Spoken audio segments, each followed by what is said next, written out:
कुशवाहा राजबल सिंह जिंदाबाद जिंदाबाद जिंदाबाद। उपेंद्र कुशवाहा जिंदाबाद जिंदाबाद जिंदाबाद। बहन मायावती जिंदाबाद जिंदाबाद जिंदाबाद। कुशवाहा राजबल सिंह जिंदाबाद जिंदाबाद जिंदाबाद। एकमा के जनता जिंदाबाद जिंदाबाद जिंदाबाद। जी हाँ मेरे प्यारे भाइयों बंधुओं, ध्यान दें, अब की बार शिक्षा सुधार हमारी सरकार की प्राथमिकता। पढ़ाई, कमाई, दवाई, सिंचाई, सुनवाई और कार्रवाई। जी हाँ, तो भूले नहीं छत पंखा छाप। जी हाँ, छत पंखा छाप पर बटन दबाइए और भाई कुशवाहा राजबल सिंह जी को विजयी बनाइए। जी हाँ, आपका अपना घर का नेता भाई कुशवाहा राजबल सिंह जी। छत पंखा छपावे बटन दबा के विजयी बनाईना।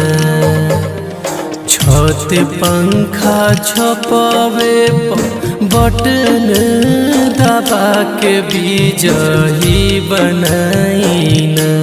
भैया राजबल कुशवाहा के मिल के जिताईना। भैया राजबल कुशवाहा के मिल के जिताईना।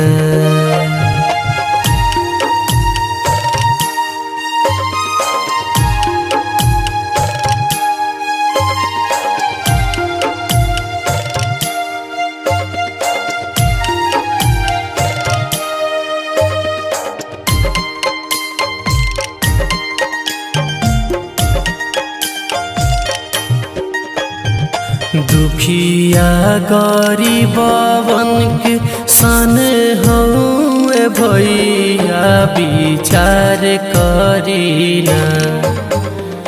दुखिया गरीबवन के सन हउए भैया विचार करीना। करी है सेवा सब कर हरदम पुकार करीना। करी है सेवा सब कर हरदम पुकार करीना।